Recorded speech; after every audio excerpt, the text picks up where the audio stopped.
Hey guys, you are watching your anime world. How are you all? Please support to subscribe this channel for watching new interesting stories. So in this video, we will see second part, what if Deku has the power of true Quirk Blueprints instead of AFO. Here is short summary. All for one is Hisashi Midoriya. I've seen lots of fics where Izuku gets a version of AFO, but what if his quirk wasn't a copy of his father's like that? Consider instead Quirk Blueprints. Izuku is able to see someone's quirk as a blueprint diagram. He can see all the details and the upper and lower limits and drawbacks. He can also alter it. He can't change the fundamental nature of a quirk, but he can mess with the settings. But before we start, if you want more stuff like this, then be sure to subscribe and like this video. And if possible, share this video with your friends. Now let's start the story. It turned out taking second place had been a blessing in disguise. Todoroki had claimed the million-point headband, drawing nearly everyone's attention. Izuku, though carrying a respectable amount himself, wasn't the primary target. He stayed mostly on the sidelines, letting the chaos unfold as team after team targeted Todoroki. Izuku's own team, Shiro, Tokiyami, and a support course student he barely remembered, had mostly relied on his speed and dodging skills. He avoided direct confrontation, waiting for the right moments to dash in, stealing just enough headbands to secure second place. But now, with the real tournament beginning, fate decided to pit him against Hitoshi right from the start. Izuku knew they would face each other eventually, but not like this, not first round. He also felt that Hitoshi wanted to be in the hero course more than he did, and maybe deserved it more too. Hitoshi didn't hide anything, his quirk didn't twist lives in the way Izuku's had.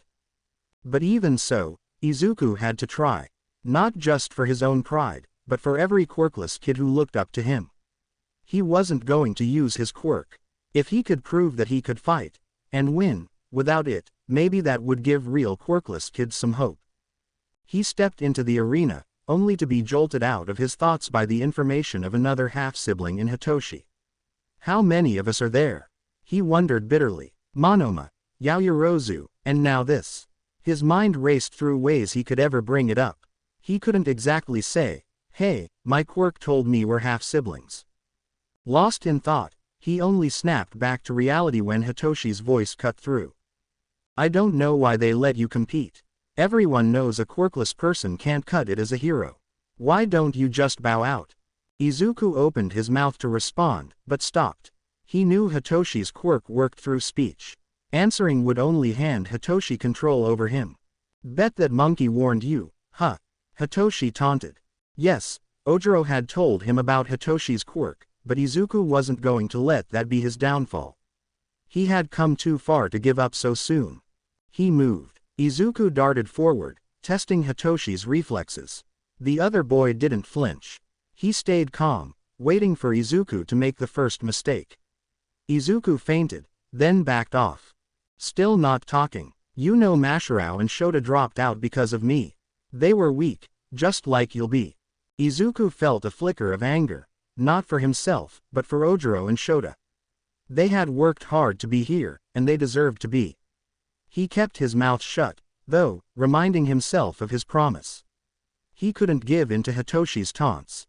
Look for weaknesses, he remembered his dad's advice. As someone who fights without a quirk, you have to find advantages where others don't. Look at their stance, their hands. See what they're guarding and hit them where they're weakest. Izuku's eyes scanned Hitoshi, not his blueprint, but the boy himself. He noticed Hitoshi's spindly frame and his reliance on his quirk. That would be his downfall. He thought, "Sorry, Hitoshi. You deserve the hero course more, but I have to win this." Izuku lowered himself and lunged, tackling Hitoshi's legs. They both crashed to the ground. Hitoshi tried to punch him, but it barely registered after years of enduring Bakugo's blows. Next, Hitoshi kicked, but Izuku quickly pinned him, locking his arms in a hold. "Still won't talk. What are you afraid of?" Hitoshi hissed. Izuku bit his lip, resisting the urge to answer. "Can you move, Hitoshi?" Midnight's voice echoed across the arena. "No," Hitoshi spat, his tone bitter with defeat. "Izuku Midoriya is the winner." Izuku released Hitoshi and offered his hand, only for it to be swatted away. "I don't need your pity," Hitoshi muttered. As Izuku left the ring, he sighed. It wasn't the victory he had hoped for, but it was a victory. He had done it without using his quirk. He could do this. He had to do this. Chapter text. Izuku wiped the sweat from his brow, glancing back at Hitoshi, who still stood in the ring, fists clenched and shoulders slumped in defeat. He had won, but it didn't feel like a true victory. There was something painful in the way Hitoshi had looked at him, an ache of someone who'd been fighting all his life just to be noticed. And now, Izuku was moving on, while Hitoshi was left behind, still outside the hero course, still on the fringe. Izuku's heart was heavy as he made his way back to the stands. The next match was already being called, Shoto Todoroki vs. Honta Shiro. Shoto didn't waste any time. As soon as the signal to start sounded, ice erupted from the ground, trapping Shiro in place before he could even make a move. The match was over in seconds. Izuku watched, lips pressed together in thought. Shoto's power was immense, but the way he used it, it was so one-sided. All ice, never fire. And the look in his eyes, cold and distant. It was as if he wasn't fighting Shiro at all, but something else, something deeper. Izuku shook his head. He would have to face Shoto eventually. Could he win? Could he help him? The next match called his attention, Denki Kaminari vs. Abara Shiozaki. Kaminari charged in, as reckless as ever, his quirk surging through the air. But Abara kept her cool, weaving her vines defensively, avoiding direct confrontation. And then, just as Kaminari overextended himself, she struck, wrapping him in her vines as his electricity faded. He had pushed himself too far, and the telltale glazed look crossed his face. Izuku stifled a laugh. Kaminari had such an interesting quirk, and watching him short-circuit like that hadn't failed to amuse him. Yet, as Abara claimed victory, a small voice in the back of Izuku's mind whispered that he could fix it. He knew what was wrong with Kaminari's quirk, he could help. But once again, he bit back the urge. He had promised he wouldn't, though maybe he could ask Kaminari privately for permission. How though? It was something he was going to have to keep thinking about. Maybe if nothing else he could suggest ideas to the other boy for improving how he used his quirk. Next up was Tenya Iida vs. Mei Hatsume. Mei didn't seem all that interested in winning. Instead, she used the match as a platform to showcase her latest gadgets. Tenya, confused and trying to dodge her inventions, eventually won when she simply lost track of the fight entirely. Izuku chuckled, though a part of him wondered what Mei would think of his quirk. Would she be horrified by what it truly was? Or would she be fascinated by its complexity, intrigued by the idea of it? Izuku's thoughts drifted as he watched the matches unfold. Aoyama Yuga's fight was next. As he entered the arena, Izuku couldn't help but frown. Why was Yuga allowed to participate? All Might knew he was the traitor, or at least connected to the villains. Izuku glanced over at the heroes in the stands, wondering what they were planning. They had to have a plan, right? They couldn't just let Yuga continue unchecked. But what if they didn't know what to do either? Yuga's match was over before Izuku could dwell too much on the thought. Then came Fumikage Tokiyami's turn. Izuku leaned forward, eyes fixed on the dark figure of Tokiyami as he fought. Dark Shadow moved with precision, listening to Tokiyami's commands, but there was something fascinating about it. Dark Shadow was independent, fully capable of acting on its own if it chose to. Did Tokiyami know? Did he realize the depth of control, or lack thereof, he had over his own quirk? It was a question that left Izuku even more intrigued as the match ended with Tokiyami's victory. Finally, Kirishima vs. Tetsu came up. Their fight was loud and intense, with both of them pushing each other to the limit, their hardening quirks clashing in a battle of sheer endurance. It was impressive, but to Izuku, it lacked the tactical finesse he preferred. It was a brawl, plain and simple, amazing in its own right, but not his style. As the final match of the round drew closer, Izuku felt the weight of it settle in his chest. He was going to face Todoroki. And it wasn't just Todoroki he had to worry about, it was Endeavor. The man loomed over everything, his expectations, his pressure, his obsession with his son's power. And now, Izuku was the next target of that obsession. Midoriya, Endeavor's voice startled him as he loomed in front of him. How had the man gotten into the changing rooms he didn't know? He felt intimidated as the tall, imposing figure of the number 2 hero glared down at him. A useless null like you stands no chance against my perfect creation. You'll see what true power is soon enough. Izuku clenched his fists but said nothing. He wouldn't rise to the bait. He knew better than to let Endeavor's words get to him. But still, the doubt lingered. Could he win against someone like Todoroki? He is surprised to find that just as Endeavor leaves, Shoto turns up. Aren't you in the wrong changing room? I'm just here to warn you that I will win, Shoto said flatly, his gaze steely and determined. And I'm going to do it without using my father's fire. I'm more powerful than you, even without it. You might win this battle, Todoroki, but using only half of your power in a real situation. That's going to get someone killed. You don't know why I'm holding back, you don't know what he did. I don't have to know Endeavor or what he does behind closed doors to know you can't be a proper hero without using your full power. Todoroki didn't respond, finally heading off to his own changeroom, and all he could think about was how the both of them would be holding back in this fight. Him, because he would not use his quirk no matter how much his eyes itched and his hands twitched. Todoroki was holding back due to some trauma. Was it really fair for him to continue on, pretending to be something he was not when the true hero students were unable to even be here because of him?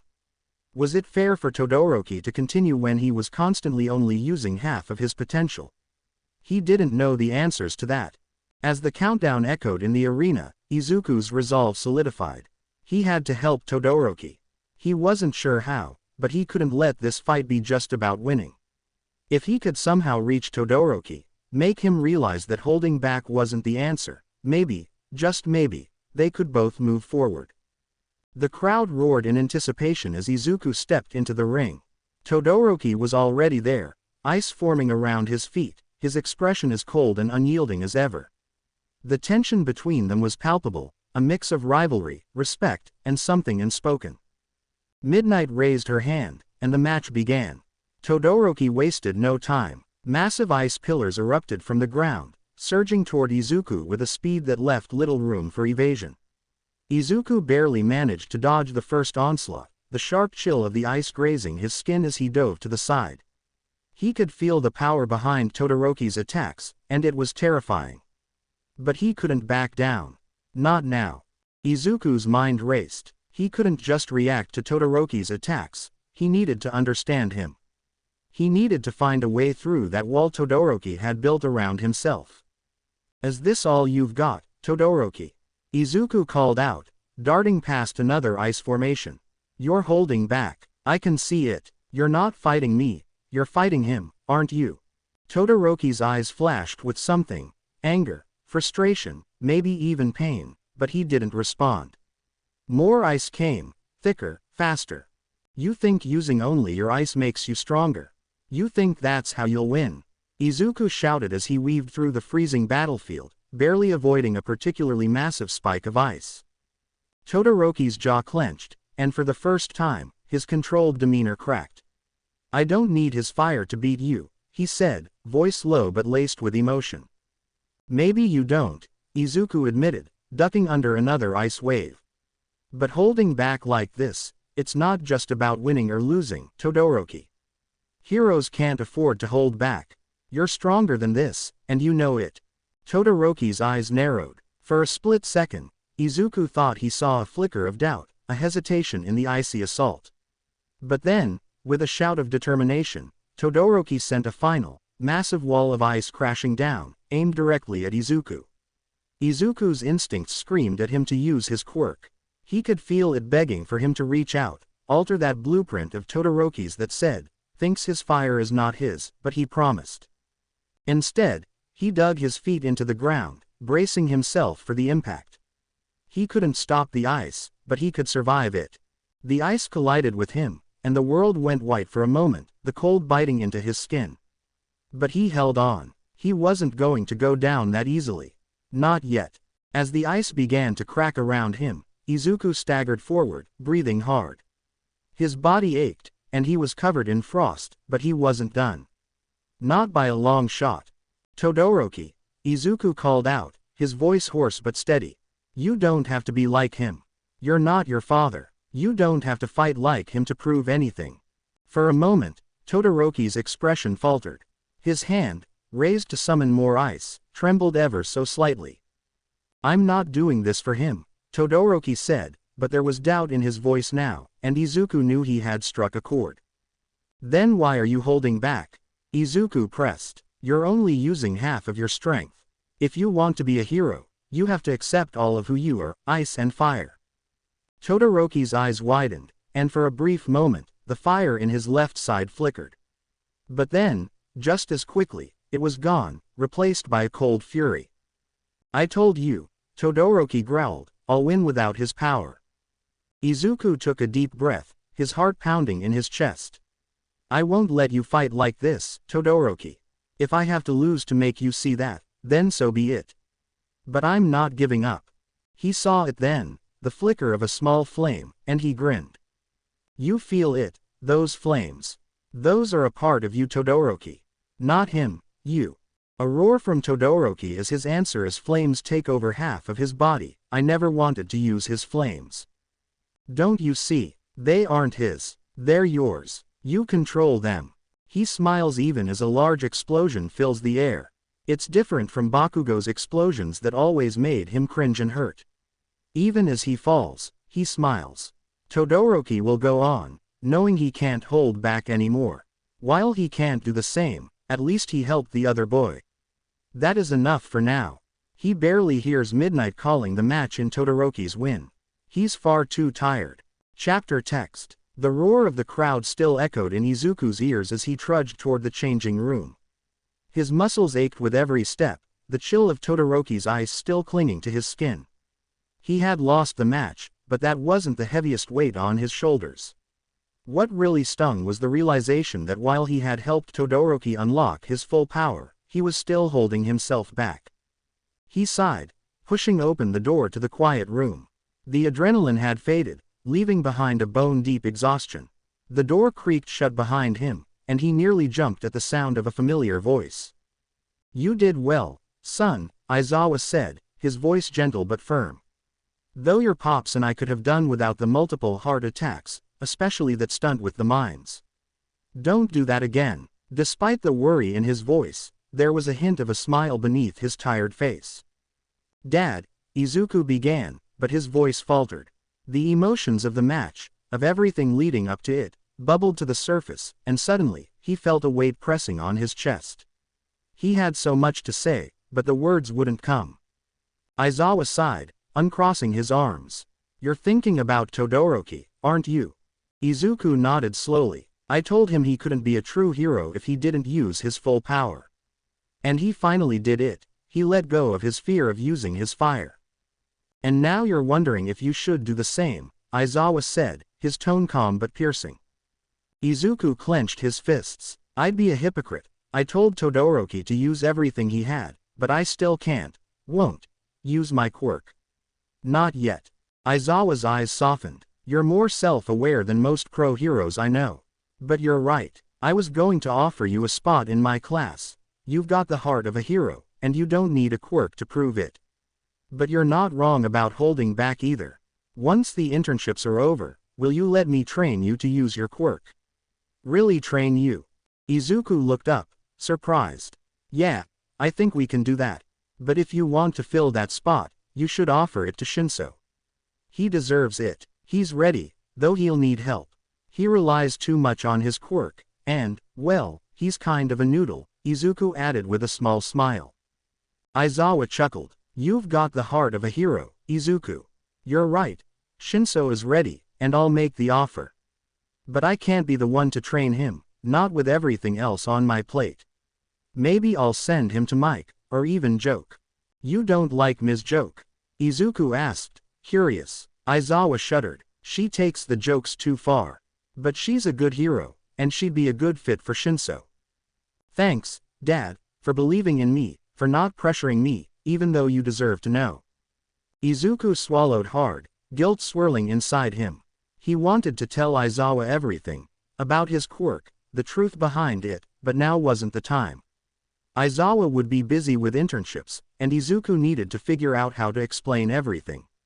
There was no telling how his dad would react once he learned the truth, but Izuku was ready to face whatever consequences came his way. A day later, he sat in class, still mulling over the events of the sports festival. The internships were just around the corner, and Shinso had already accepted Aizawa's offer to transfer into the hero course. Izuku had seen the tears in Shinso's eyes when he received his internship offers, one from Present Mike, the other from Ms. Joke. Guess Dad pulled some strings, Izuku thought. He wondered which offer Shinso would choose, but it wasn't really his business. Shinso might be his half-sibling, but that didn't give him the right to interfere. Izuku, Yamada's voice interrupted his thoughts. Someone's here to see you. He looked up, startled to see Principal Nezu standing in the doorway. Ah, Midoriya-kun, Nezu said cheerfully. It seems you've received an internship offer. Izuku blinked in surprise. An offer? But I lost. Nezu smiled. Indeed, you did, but the pro-hero who sent the offer was impressed with your strategic thinking and potential for growth, especially during your match with Todoroki. Izuku's heart raced. Who sent the offer? Nezu's eyes twinkled as he handed Izuku a neatly folded letter. With trembling hands, Izuku unfolded the paper and froze when he saw the signature at the bottom. All Might, Izuku whispered, his eyes wide with disbelief. But why? Nezu's smile softened. He sees something in you, Midoriya-kun. Perhaps the same thing we all see. But you'll have to find out for yourself. Izuku stood there, staring at the letter, his mind racing. All Might wanted him. Of all people, him. The boy who wasn't even in the hero course yet, the one who didn't use his quirk. He couldn't believe it. I don't know what to say, he stammered, glancing from Nezu to Yamada who was watching him with a mixture of pride and caution. You don't have to say anything right now, Yamada said, a faint smile tugging at his lips. But you should probably start by breathing. Izuku let out a shaky breath, realizing he had been holding it in. A mix of disbelief, excitement, and nervousness swirled inside him. All Might wants me, he muttered to himself, still in shock. For the first time in a long while, he allowed himself to feel a glimmer of hope. Maybe, just maybe, he was on the right path after all. Chapter text. Inko adjusted the collar of her blouse, trying to hide the tremble in her hands. The quiet in the room was suffocating as she waited. This was supposed to be her second chance. She'd been promised that much. She'd thought if she could just get things right this time, no mistakes, no distractions like Izuku, everything would fall into place. The last few days had been a blur. The young man, Shigaraki, had looked at her with disdain, muttering under his breath about how she was easy on the eyes, before returning to his video game. Then there was Toga, the blonde girl who made Inko's skin crawl. Toga had gotten right up in her face, asking strange questions about blood and whether she could call her mom. It took every ounce of self-control not to recoil. And then there was Kurogiri. Quiet, efficient, distant. He seemed like the only adult in the room, but even he unsettled her in ways she couldn't quite explain. The others never introduced themselves, but the air of danger that clung to them was enough to make her constantly second-guess her decision to stay. She hadn't signed up to be a glorified babysitter. This is my second chance, she whispered to herself, trying to calm her racing thoughts. I deserve this. When she was finally led to the dimly lit room where her husband waited, her breath caught in her throat. Whatever she had been expecting, it wasn't this. His face, or what was left of it. The years had not been kind, but it wasn't just the disfigurement. There was something in his eyes, a malice that hadn't been there before. I know I'm not much to look at, Inko, he said, his voice gravelly and harsh like he hadn't spoken in weeks. It's part of the reason I haven't come back sooner for you. Inko swallowed hard. The words died on her lips as she tried to process the man before her. She remembered the quiet, ambitious man she had married. But this person, this shadow of her husband, was someone else entirely. A stranger. Just what? His gaze bore into her, cold and calculating. You thought you could walk away from everything and start fresh. You thought you could forget what you owe me. Izuku may have been quirkless, but we can start again. Her heart raced as she struggled to find a response, but the door behind her opened, and a chill ran down her spine. Am I interrupting something, or can we move on? Shigaraki's voice was as casual as ever, though the irritation in his eyes was evident. He crossed his arms and leaned against the doorframe, a sneer playing on his lips. You and your second chance are taking up valuable time. Do I have to do this? He doesn't want to whine. Whining isn't something that a hero does, and only pathetic villains whined about how life wasn't fair.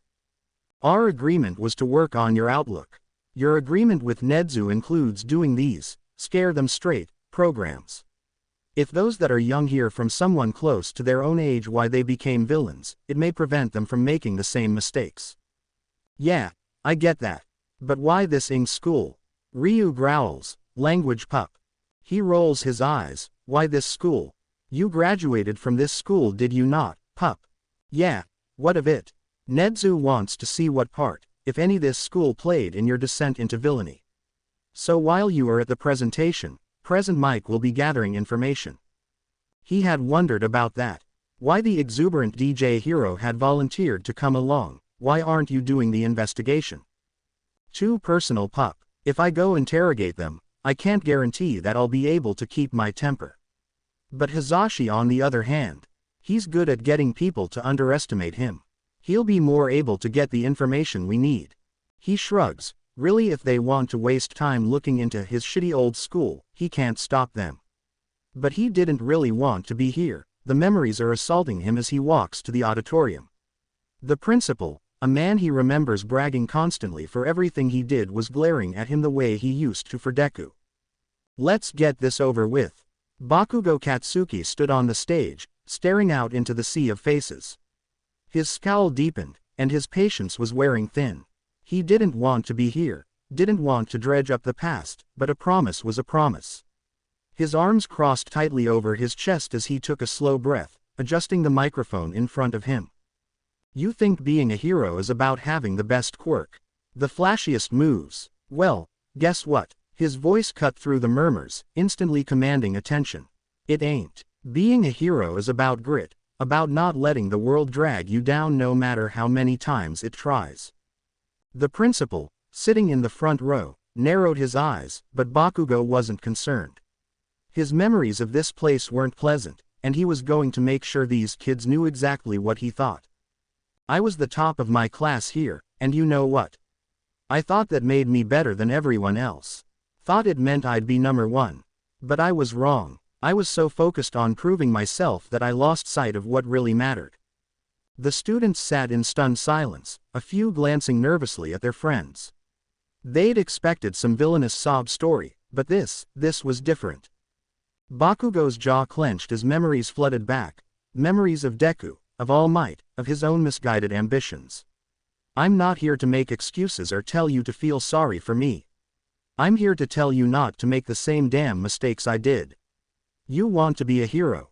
Then stop acting like one just because you think you're special. Earn it. He could feel the tension in the room as his words sank in.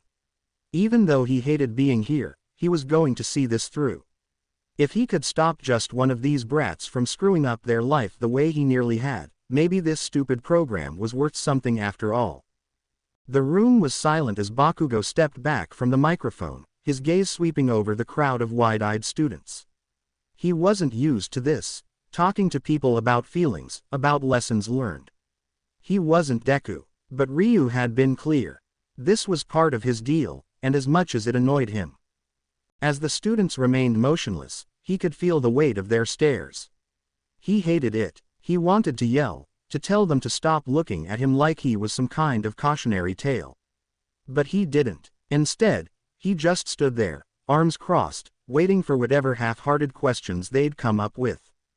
Then, slowly, a hand shot up in the middle of the auditorium. A kid, scrawny, nervous, reminded him too much of Deku, stood to ask a question. You said you were at the top of your class. But, if you were so good, why did I end up like this? Bakugo cut him off, his voice rough. Why did I go from hero hopeful to the one standing here, warning you a lot about screwing up? The kid nodded, clearly nervous. Bakugo exhaled sharply. Because I couldn't let go of my damn pride. I thought being strong meant I didn't need anyone. Thought it was enough to just blast my way to the top. He paused, his fists clenching. But strength isn't just about power. It's about knowing when to listen and ask for help. He looked directly at the principal again, who was still glaring at him with that same disapproving look Bakugo had seen so many times directed at Deku, now directed at him. No one's gonna tell you that here. They'll pump you up, and make you think you're invincible just because you've got a flashy quirk or good grades. But they don't tell you what happens when you start believing your own hype. Bakugo's voice softened, though it still carried that edge of frustration. I didn't get that lesson until it was too late. Don't be like me. Don't wait until you've hit rock bottom to figure it out. The room stayed silent, every student hanging on his words. For once, Bakugo wasn't angry. He was tired. Tired of holding everything in, tired of pretending it didn't matter. He didn't care if they saw him as a villain or a hero, what mattered was that they didn't make the same stupid mistakes he had. When the bell rang, signaling the end of the assembly, Bakugo didn't stick around for applause or questions. He turned on his heel and left the stage, the murmurs of the crowd already fading behind him. He had done what he came to do. Whether they listened or not, that was up to them. You handled that well, pup. Bakugo grunted in response, hands shoved deep into his pockets. Whatever, I'm done here. Ryu chuckled softly. You may not like it, but you did a good thing today. Trust me, one of those kids heard you. Yeah, Bakugo muttered, heading toward the exit. Let's just get out of this hellhole. Chapter text. All Might stood at the edge of the training field, arms crossed, watching as Izuku pushed himself beyond his limits. The boy's breath came in ragged gasps, sweat dripping from his brow as he struggled to press the weight bar upward, muscles trembling from the strain. And yet, despite it all, there was a faint smile on his face, one of pure determination. That's enough, Izuku, All Might called out, his tone firm but caring. Pushing your limits is good, but you also need to know when to rest. Panting heavily, Izuku slowly lowered the weights, his arms shaking. Just one more rep, he mumbled, though his voice betrayed his exhaustion. All Might chuckled, shaking his head in admiration. This kid, he doesn't have the raw strength yet, but he's got more heart than anyone I've ever seen. There was something familiar in that relentless drive, something that reminded him of his own early days. Is this what you saw in me, Nana? All right, young Midoriya, All Might said, stepping forward to help Izuku sit up. You've gone above and beyond today. But remember, being a hero isn't just about building muscle. A nostalgic grin tugged at his lips. Even Sir Night-Eye used to give me a hard time about the paperwork, always teasing me for not being sharp enough for the boring stuff. Izuku wiped the sweat from his brow, looking up curiously. Paperwork, you. All Might laughed softly. Yes, it's true. But between you and me, he leaned in with a conspiratorial grin. I wasn't actually that bad at it. I just let Mirai think I was helpless for a while. Sometimes, keeping people's expectations off balance can be a strategic advantage. Izuku blinked in confusion. But why would you do that? All Might's expression grew thoughtful. Because when people only see the brawn, they tend to forget the brain. And when the time comes to reveal your full potential, you can catch your enemies completely off guard. Izuku tilted his head, thinking for a moment. Like my pops. All Might raised an eyebrow. Your pops, present Mike, Izuku explained with a small smile. He's one of my adoptive parents. Everyone sees him as the loud, hyperactive DJ with the flashy quirk. But at home, he's way more thoughtful than people think. He's smart. Sometimes, villains underestimate him because they don't expect it. All Might nodded approvingly. Exactly. That's what separates good heroes from great ones, knowing when to play into expectations and when to shatter them. Izuku, you really are the perfect successor, All Might thought, his gaze softening. I just hope, with the help of the smartest people around, you never have to face the darkness that's coming. Later that night, in a dimly lit, seedy bar, a lone figure entered, his posture tense and alert. The rumors of the League of Villains had reached his ears, stories of their attack on Ua, of how they dared to target children. He should be cutting them down without a second thought, but something stayed his hand. Perhaps it was their age. He remembered being young and lost once, unsure of his path until he found his purpose. But that didn't mean he would show mercy. "Tell me why I should join you instead of killing you where you stand," Stain growled, eyes narrowing as he studied the pale man before him. Shigaraki's lips curled into a twisted smile, his red eyes gleaming in the dim light. "We have the same goals, you and I. We both see the heroes for what they really are, vain, idiotic, self-serving fools who care more about fame than saving lives. I want to tear it all down, especially All Might." Stain's hand twitched near the hilt of his blade, his voice low and dangerous. "You think you can destroy the heroes? You're no better than the ones you hate." Shigaraki's smile only grew. "We may not agree on everything, but you and I both know the truth. These so-called heroes, they're a joke, parading around in the spotlight while the real suffering happens in the shadows. But that will end soon. I'll make sure All Might is the first to fall." Stain's gaze didn't waver. All Might is the only hero left who lives by a true code. "You won't touch him." He stepped forward, his presence menacing. "But if your actions bring the false heroes to their knees, I won't stand in your way. I'll watch and see if you have the strength to follow through. But if you fall short, I'll cut you down myself." Shigaraki didn't flinch under the threat, his voice quiet but full of challenge. "You're welcome to try." In the shadows, Kurogiri watched with quiet interest. There was something dangerous simmering between these two, but for now, they were aligned in their goals. "I don't like that guy, Sensei," Tamura muttered later, his voice dripping with disdain. "Why do we need him?" "All part of the plan," Tamura, the voice of all for one, replied, calm and measured. "Think, what purpose can he serve for our cause?" Tamura's brow furrowed in thought before a dark smile crept onto his face. "The hero brats, they'll be on their internships soon. With the hero killer causing chaos, they'll be distracted. And while they're busy, we can strike." "Good, Tamura. Remember, this is your chance to show me why you were the right choice. Don't waste it." Tamura's grin widened as he imagined the chaos to come. "The game begins soon, hero brats. Hope you're ready." Chapter text. Deciding which of the kids to take on as interns had been a discussion he'd never thought he'd have to have with his husband. Especially because he's never wanted to take an intern or felt like he was a good fit for an intern. He'd talked it over with the kids and his husband, and all of them had agreed. Monoma and Yaoyorozu would intern with him, as the ones with the more finicky quirks that they still didn't know the limits of, and because Monoma had erasure permanently copied as well as blood control and voice, it meant that if anything went wrong, he had another person that could cancel the quirks as well as be a defensive or offensive wall. Not that he expected anything to go wrong, but he hadn't lived for so long as an underground hero by being optimistic. Underground heroes tended to see the worst of society after all, and even with the plan of just patrolling, nothing else, there was no guarantee that his shift would go quietly. He's probably being paranoid, just twitchy because he remembers how quickly things can go to shit from his own work studies.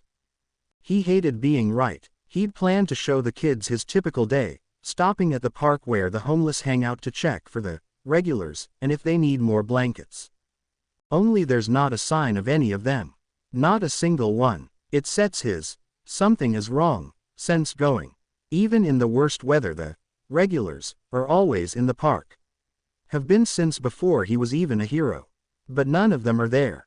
His next stop is the coffee shop where he normally picks up something while listening for gossip.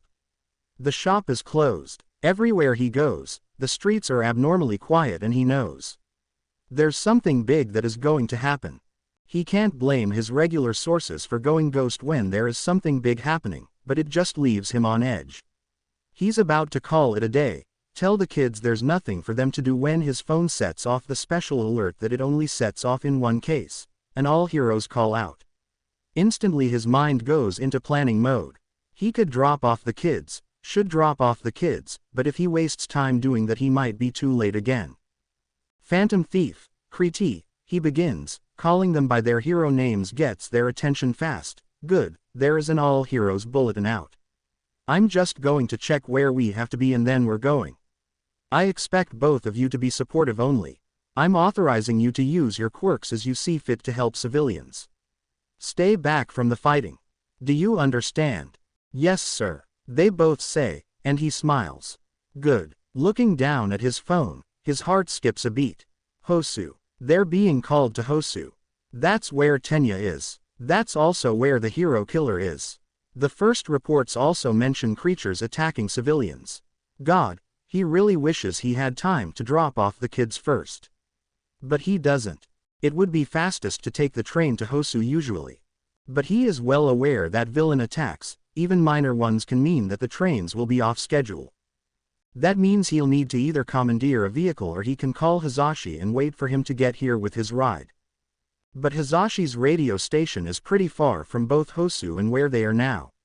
Commandeering it is. There are only a couple of vehicles on the street, but there is a shiny, black, Kawasaki Ninja. Not ideal for 3 people to ride on, but he'll make do. He leaves a note with his hero identification number, and the reason for commandeering the bike, and then quickly hotwires it. Can you make 3 bike helmets, Kriti? She nods, and does so. Okay, this is not ideal but it will have to work. Phantom Thief up front. Kriti, get as close to him as you can. Now wrap my capture scarf around you too, that's it. Now hold on. He ignores the panicked breathing he can feel through the thin material of Kriti's costume and makes a mental note to talk to the support department about that once this is over. She's going to need better protection going forward. They come upon a scene that he hoped he would never have to bring students into. The neighborhood is in flames. He can see a few scattered civilians panicking as some smaller, winged Nomu are picking people out of the burning buildings and dropping them. Over there he can see 2 of the larger Nomu like at the USJ. There is no sign of any other heroes besides himself and the kids. Kriti, make an evacuation zone. Phantom Thief, your job is to get out there and direct people to Kriti with Mike's quirk. Try to avoid using it near buildings, but get their attention. He can't do anything about the larger Nomu, he barely survived the first one, but he can do exactly what he has told his students to do. Be quick, be efficient, and get the civilians out of there and hope that backup will come soon. 3 days he's had Izuku, and he knows it's time. He doesn't know how exactly he knows. He just knows. He's already added the hair to Izuku's water bottle, the one he watches proudly as Izuku drinks after cooling down from his daily workout. Izuku is so tired, he doesn't seem to notice. Good. Now all he has to do is wait a while for the kid's digestion to kick in and he could guide the kid in using the quirk. It hadn't taken him very long after he'd ingested his master's hair that he felt one for all. It was impossible not to. You don't go from quirkless to having a quirk without noticing the difference. It had been like there was always a hollow, missing piece to him, and then it was like an ocean of power that was his to control. Nana had been so surprised he took to the power so quickly. He wondered how much of that was due to his own desperation and how much of that was raw talent. But he knew that Izuku would be perfect. He was the mirror to his own story after all. A quirkless kid, desperate for the chance to prove himself even though he knew it would be harder without the abilities his peers had, but Izuku didn't let that get him down. He was willing to put in the work, had a smile that lit up like the sun, and best of all, he had 2 heroic parents to help him grow. He smiled, thinking about how once Izuku showed signs of one for all, he'd take him to Mirai. To show him that he'd taken his old friend's advice. Thinking about how it would mend that broken bridge, about how Mirai would find this one to be so much like himself, but also so much like his old friend. He'd really lucked out passing by that training area when he had. He's shaken from his thoughts as a very specific alarm rings on his phone. It's an all-heroes call-out. That hasn't happened in a very long time. He looks at his successor, and back to the phone. Would an all-heroes call-out really be the best place for Izuku to learn to use one for all? Glancing at the screen, he makes his decision. He'd learned the best by doing, Izuku would too. Izuku, there's an all-heroes call-out to Hosu. I'm afraid even at my top speed I wouldn't have time to take you somewhere safe. You're going to have to come with me. I'll authorize any actions you have to take to protect yourself and the civilians. He'd almost slipped up by saying he'd authorize the boy to use his quirk, but he hoped Izuku would figure it out when One for All kicked in. He's almost taken aback when they arrive in Hosu. There are flames everywhere, and the only hero he can see is Manuel, who is fighting the flames. Manuel, what's going on? Creatures are attacking Hosu, and my intern Tenya Iida is missing. Creatures. He doesn't get a chance to ask much else as a monster slams into him. It's smaller than the one at the USJ, small and winged. It's also trying very hard to bite him. When he looks over, Izuku has disappeared. Manuel, he calls out, as he slams the creature into the ground, wincing as brain matter squishes under his hands. Did you see where my intern went? He said he was going after my intern. Now Izuku was out there, with One for All, without him. He can't afford to go running after Izuku though, as a larger Nomu is roaring at him. If he dies I'm going to kill him. He thinks, and then he thinks nothing more as he readies for round 2. Something is wrong with his quirk. Something is wrong. He knows it. Something has been wrong since that last workout. But he can't concentrate on the burning underneath his skin, or the flood of power that feels both very familiar somehow and also very strange. All he is thinking about is what he heard Manuel say. He doesn't know Iida well. Doesn't know any of the hero hopefuls really. But what he does know is that he remembers Dad commenting on how unusual it was for Iida to pick Manuel's agency in Hosu for his internship. Dad had tried talking to Iida about it, but there wasn't anything Dad could have done besides alert Manuel to keep a close eye on Iida. He knows though he can't say how he knows that Iida is in trouble. He has to find him. He looks for the first time at blueprints, somewhat surprised to see several floating in the air, even if he doesn't see the people they are attached to. That's unimportant right now. He keeps looking. There's an aunt he didn't know he had, an uncle, another 4 half-siblings, and a grandfather, but none of them have Iida's name. He keeps searching. There, in the alley just down the street, Iida's blueprint, paralyzed, is under the conditions in his blueprint. It's on the hero native's blueprint too. But that's not what he's afraid of. He's afraid of the third blueprint he can see. Stain, Shisum Akaguro, hero killer. What is he supposed to do about that? He's not trained to be a hero. His quirk is only villainous. But as he gets closer, he ignores all of that. If he does nothing, 2 people are going to die. 2 good people, one a hero hopeful. He can't allow that. He's never reached so far with his quirk before, but that power he feels, it's boosting his quirk. He can feel it. What to change? And then it hits him. Stain is dangerous with his quirk, probably just as dangerous without it, but they'd have a better chance if Stain could not use it. He reaches out, and changes it. Quirk paralyzes user after use. It wasn't creative, but he watched Stain fold instantly. Whoever you are, leave. This is between me and him. He rolls his eyes. Iida, you are being an idiot. Can you move? Duck. Something in him says, and he does. A blade misses the back of his neck by a few inches, and when he looks, the hero killer is already up. Another fake, here to die. I'll indulge your wishes. Left. He dodges again. This time the blade wedges into the wall behind him. Panicked, he looks at the blueprint, trying desperately to think, but every time he looks, he has to dodge another swipe of a second blade. I said leave. He hears Iida from behind him, and he chances a look. The blueprint is smudged, but he can read, is almost able to move. He just has to hold out a little longer. He can do this. He has to do this. A good hero intervenes even if they aren't wanted. Even if I'm not a hero yet, I can't leave you 2 to die. A true hero, how inspiring. You may leave, true hero. Leave while you can.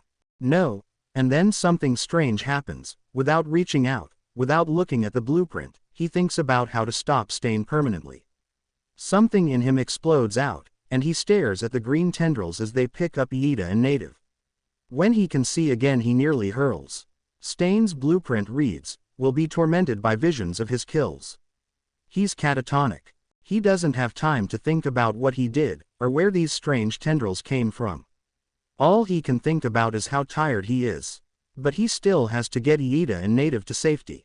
He slowly leaves the alleyway, with the hero and the hero hopeful cradled above him. He can kind of feel it, through the tendrils. Black Whip. Something whispers, and he nods gratefully.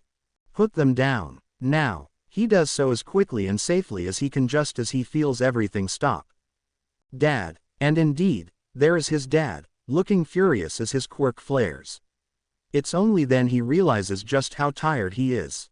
Sleep sounds good. He wants to sleep. Chapter text. Hisashi led Uraraka and Hagakure around the station, pointing out the finer details of a hero's life beyond the limelight. He and Shota had carefully chosen which interns to mentor. Shota took on Yaoyorozu and Monoma, whose quirks were more intricate and volatile, while Hisashi guided Uraraka and Hagakure, both showing more control and stability in their abilities. Uraraka had expressed interest in rescue heroics, so Hisashi wanted to show her the behind-the-scenes aspects.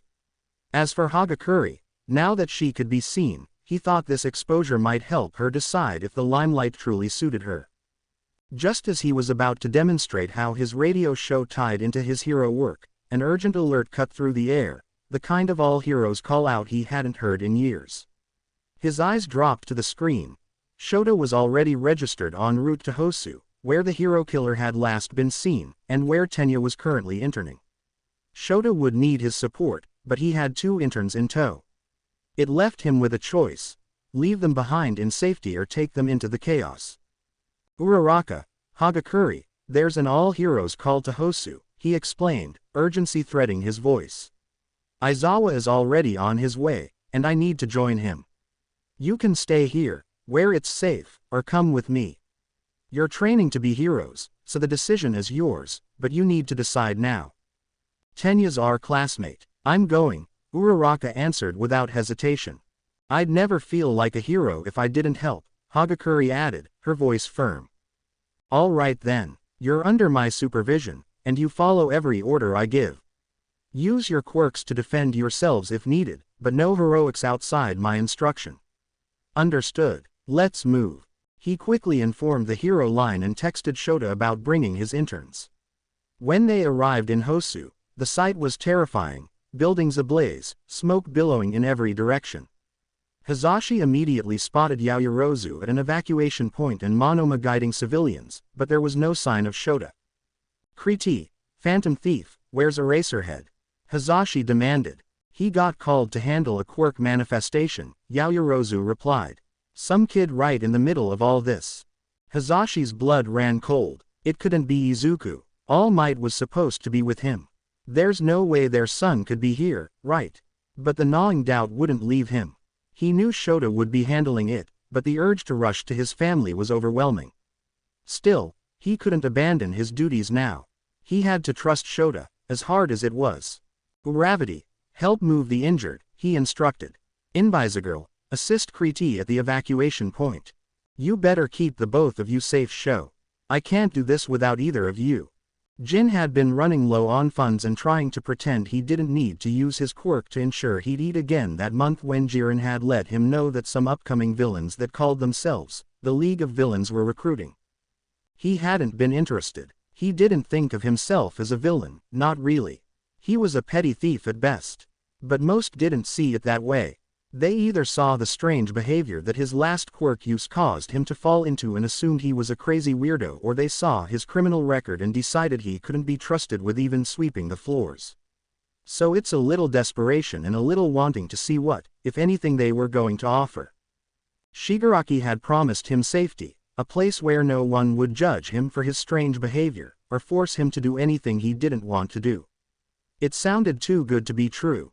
Especially once he learned that Shigaraki's boss was the boogeyman who could take and give quirks. That's what sold him on the idea of working with Shigaraki. His boss could take and give quirks. If he did a good enough job, maybe Shigaraki would put in a good word and he could be rid of his cursed quirk. Shigaraki lied about not forcing him to do what he didn't want to do. He was told he was going to use his quirk on the strange Nomus to make an army. Told, not asked. Even though he'd tried to get them to see how much his quirk bothered him. He tried to tell them he didn't want to. Shigaraki had coldly told him it was that sensei would rip the quirk from him and give it to someone who would use it. They may have labeled him a villain, but he'd never subject anyone else to his cursed quirk. Even if a part of him screams, "Don't do this," as he copies and puts out more clones than he ever has before. It's not like he had a choice, and maybe Shigaraki wasn't lying about changing society once this was all done. Maybe all he has to do is hold out until Sensei forces the world to fix things so that people like him don't have to hate or fear their quirk. He doesn't know if he believes himself, but what other choice does he have? There's a panic in Shota's movements as he desperately tells himself that it can't possibly be their son that he's being called to handle. That their son isn't having a traumatic quirk manifestation. But he remembers his son being so scared to tell him about his quirk. He remembers the quiver in his son's voice when he told him, "I can't use my quirk," and he wondered at the time if it was for the same reason he hadn't used his for so long. He remembers the blindfold they made him wear at every moment of the day. He remembers being called a creepy villain in training. He hopes that he is wrong about who he is being called to help with. His son is with All Might, and All Might wouldn't be stupid enough to bring an intern who isn't even a hero student along to an all heroes call out. But then again, the man might have had no choice. Just like he hadn't had a choice. He'd had to respond, had to get to Iida, had to make sure his kids were all safe so that he could scold them for being morons. He hopes and he prays as he pushes himself, only to see exactly what he'd been worried about. He sees the bright green hair first, the only thing he can see through the writhing green, sparking tendrils. He sees Iida and Native are held in two of those green tentacles. But all he can think about is how no wonder his kid didn't want to talk about his quirk.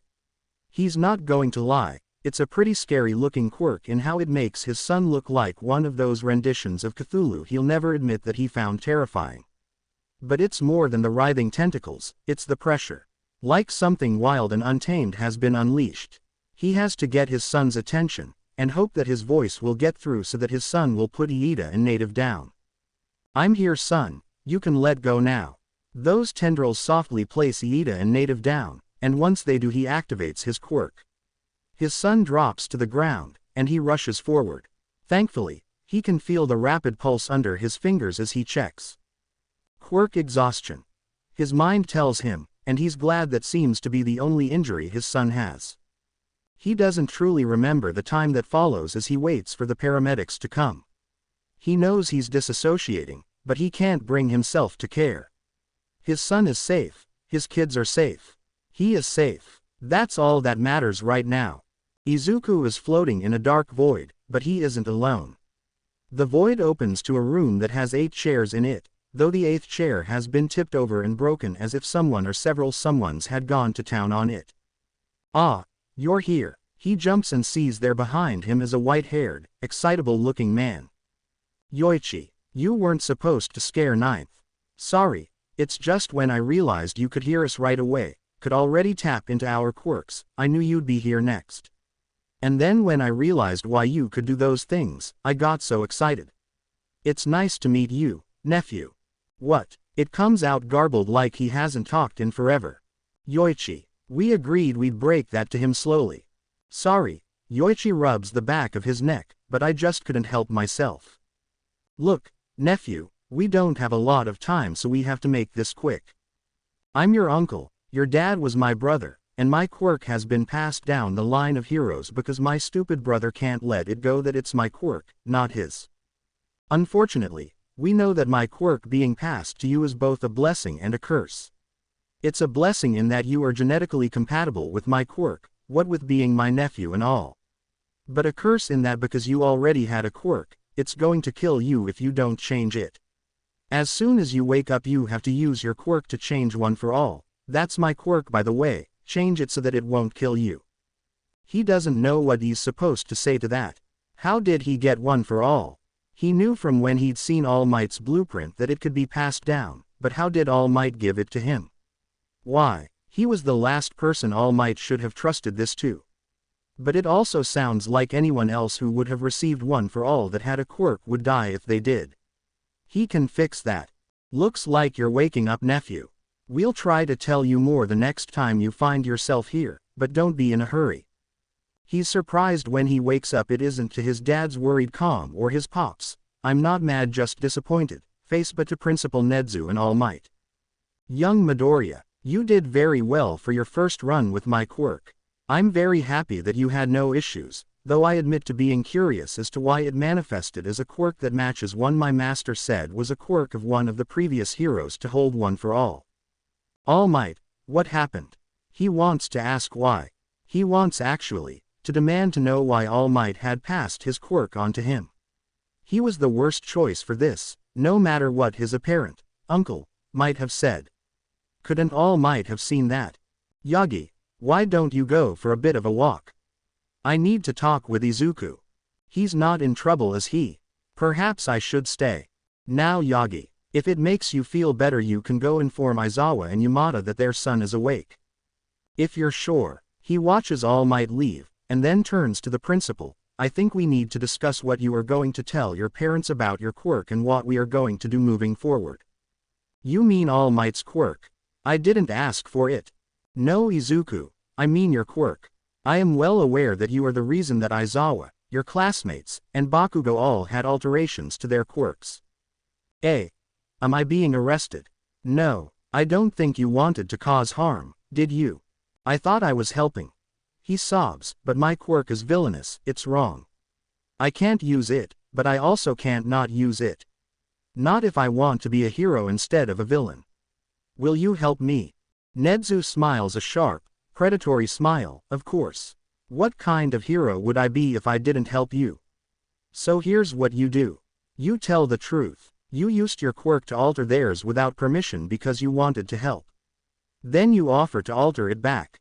I'm assuming you can do that, yes. I don't know. I've never tried. But my quirk can alter anything about another person's blueprint, including the limits and side effects of their quirk, so maybe. But what about All Might's quirk? How am I supposed to explain that? You don't. What? But I can't keep secrets from my dad. He's going to know something doesn't line up when I tell him about my quirk. Let me rephrase that. All Might's quirk comes with a lot of responsibility, and it also comes with a huge target on your back. So tell him it's a mutation of your own quirk, or that you messed around with your own blueprint, and that the additional quirks are a result of that. Will it keep my parents safe? Safer than if anyone thought they knew about you carrying All Might's quirk. All Might has made a lot of enemies, and you wouldn't want them to hurt your family, would you? No, I wouldn't. Good. He sighs as his parents come into the room, followed by All Might, who Nezu pulls away. He's glad he doesn't have to stumble through an explanation of his quirk with All Might there.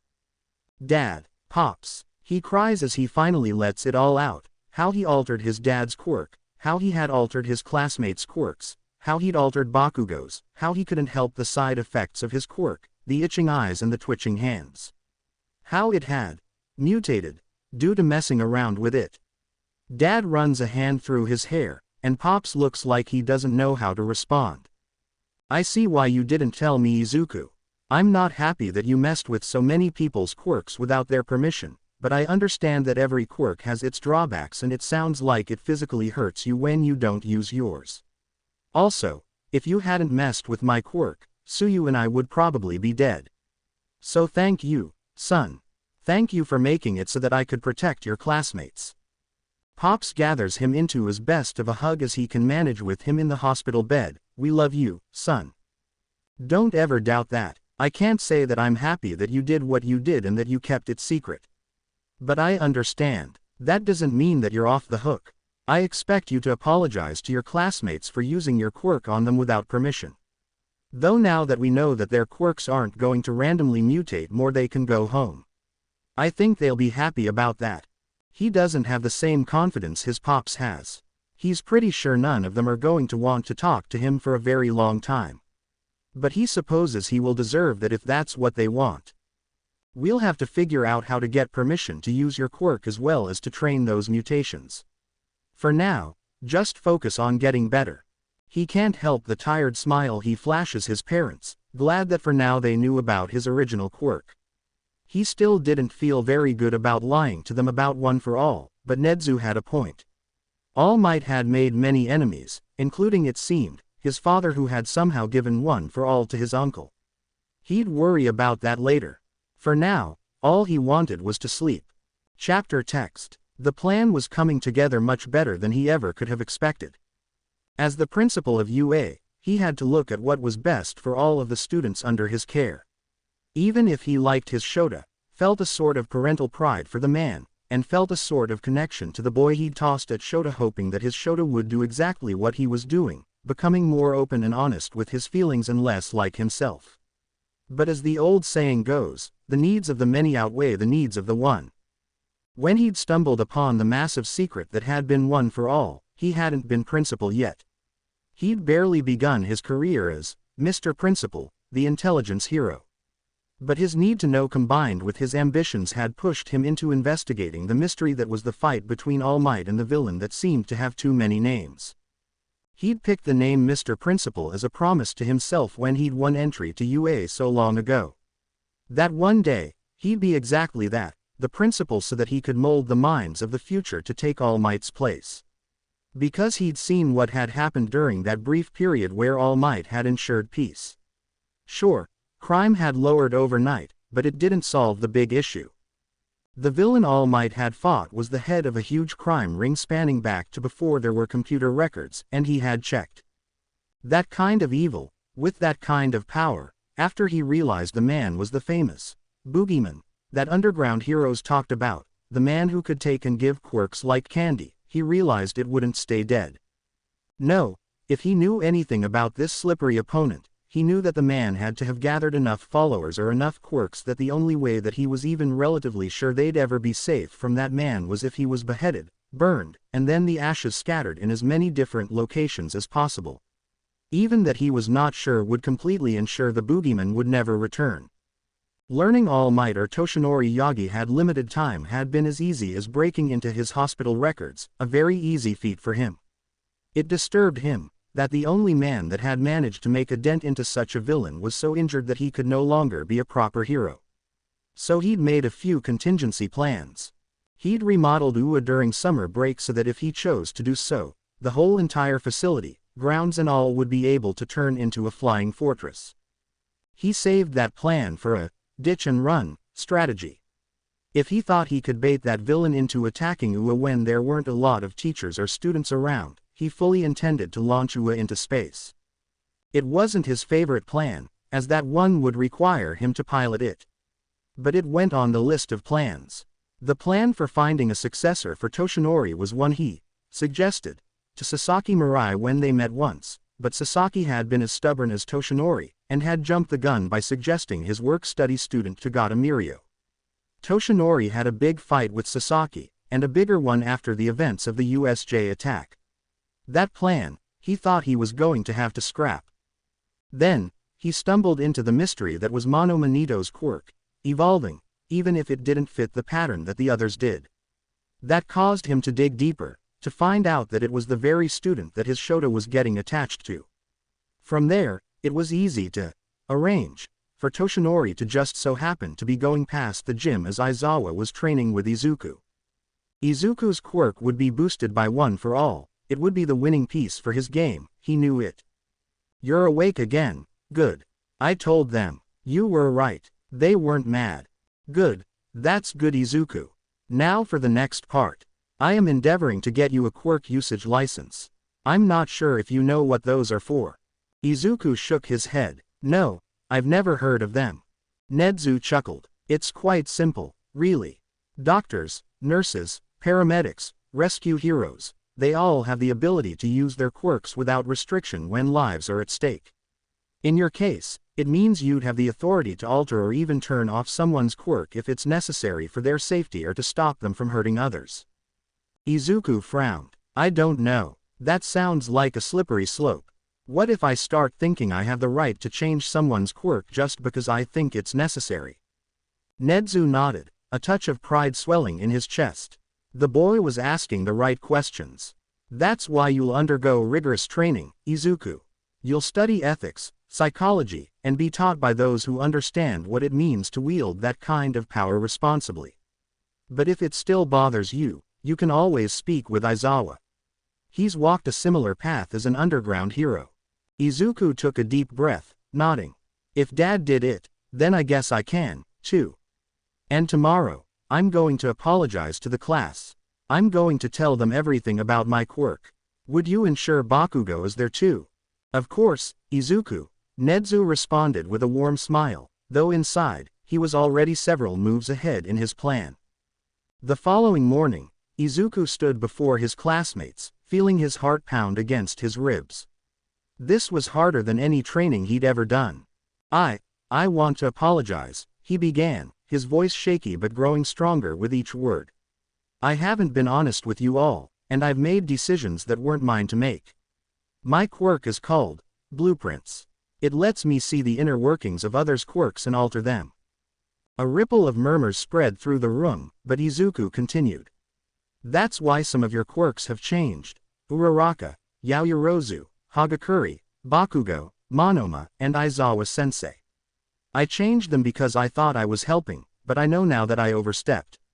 I can change them back if you want. Aizawa was the first to speak. No need. The alteration makes me more effective as a hero. I'll keep it. Same here, Hagakure chimed in. I love being able to be visible. It's like I have a whole new life. If you wouldn't mind, Uraraka said softly, could you change mine back? But maybe, just reduce the nausea instead of eliminating it completely. I still need that warning. Izuku nodded, and with a careful touch, he adjusted her quirk's blueprint. It should just cause minor nausea now. You'd better not change mine back, Bakugo said, surprising him. I need to be a better person before I trust myself without the limits. Monoma laughed. You kidding? Permanent quirk copying. I'm keeping this, thank you very much. Yaoyorozu gave him a polite smile. I'd prefer mine return to normal if you please. Izuku made the change, and suddenly, the weight on his shoulders felt just a little lighter. Why are you all being so understanding? Uraraka stepped forward, placing a comforting hand on his shoulder. Because you're one of us, Izuku. We're a team, and teams support each other. Just don't make a habit of it, okay? Izuku felt tears well up in his eyes and nodded, a genuine smile finally breaking through the fear and uncertainty. As he stood there, surrounded by acceptance, he felt something he hadn't felt in a long time, hope. Nezu watched from his hidden cameras, allowing himself a rare moment of genuine warmth. Yes, the plan was coming together quite nicely. Chapter text. When he first woke up to the white ceiling, the pain was all-consuming. He couldn't move, couldn't breathe, and the only thing keeping him anchored was a series of fragmented memories. Children, a black-haired man desperately reaching out to him, and then the crushing weight of darkness. Ah, you're awake, came a voice, cutting through the haze. He blinked, trying to make sense of his surroundings. Everything hurt. His head, his chest, his very being. Something was missing, something important, but he couldn't grasp what it was. Where am I? The children, are they all right? His voice was hoarse, the words tumbling out before he even knew he was speaking. Oh, you remember. That's quite a surprise, the man said with a smile that never reached his eyes. Only vague snippets, he confessed, surprised at how easily he shared the information. He'd never liked doctors. I remember the children and a black-haired man trying to reach me, then nothing but pain. You were caught in a building collapse. The heroes couldn't reach you, but I could.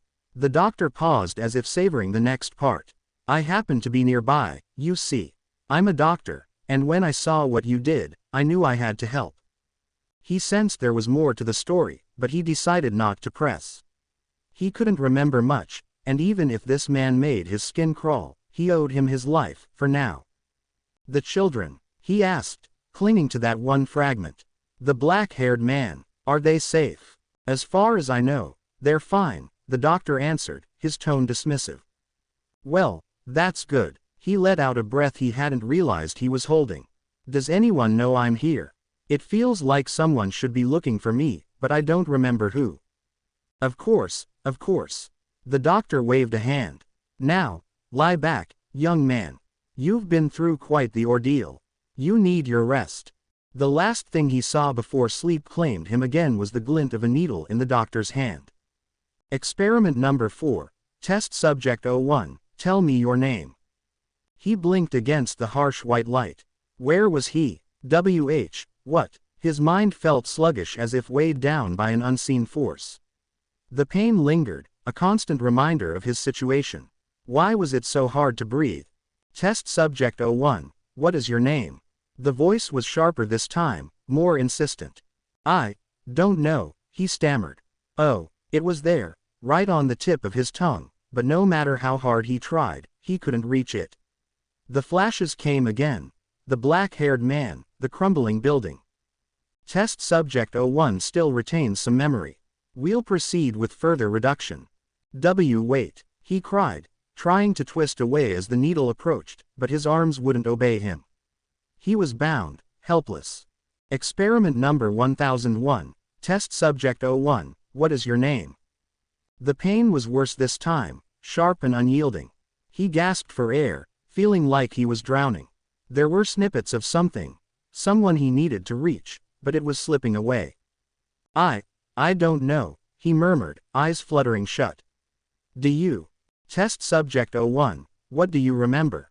A voice deep inside him screamed to stay silent, to keep whatever scraps of memory he had left. So, he obeyed, saying nothing. Experiment number 1001 is a success, the doctor announced, his tone detached. Your name is Kurogiri, and I am the doctor. My master found you, and I fixed you.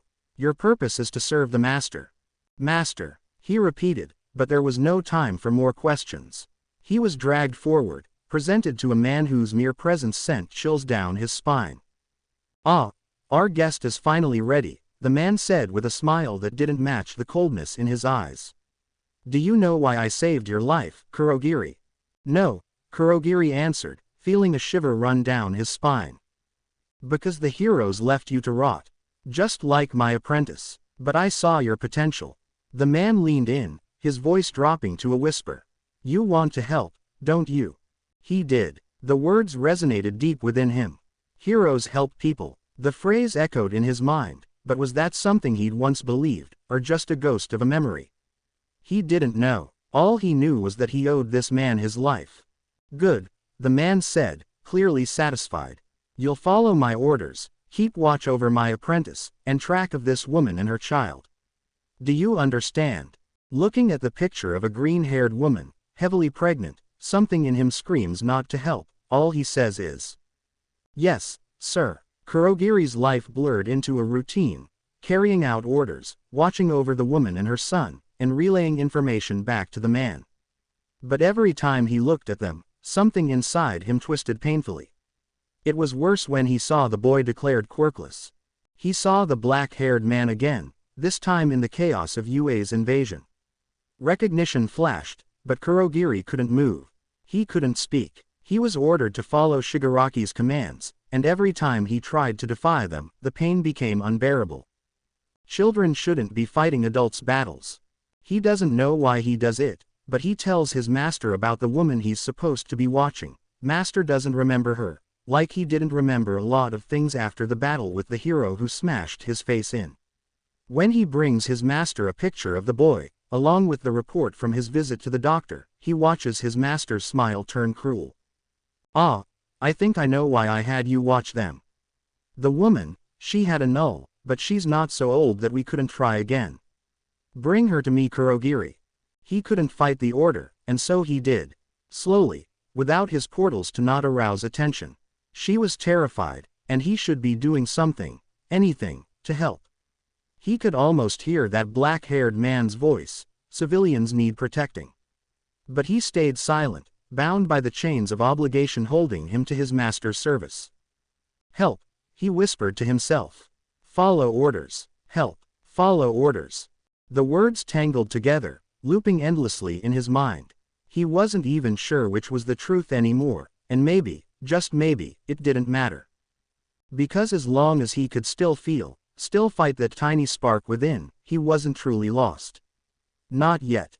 Chapter text. He'd almost forgotten about fixing one for all in all the craziness that had happened during the last couple of days. Since he couldn't talk to his dad or pops about it, he had to resort to experimentation. When he looked in the mirror, it weirded him out.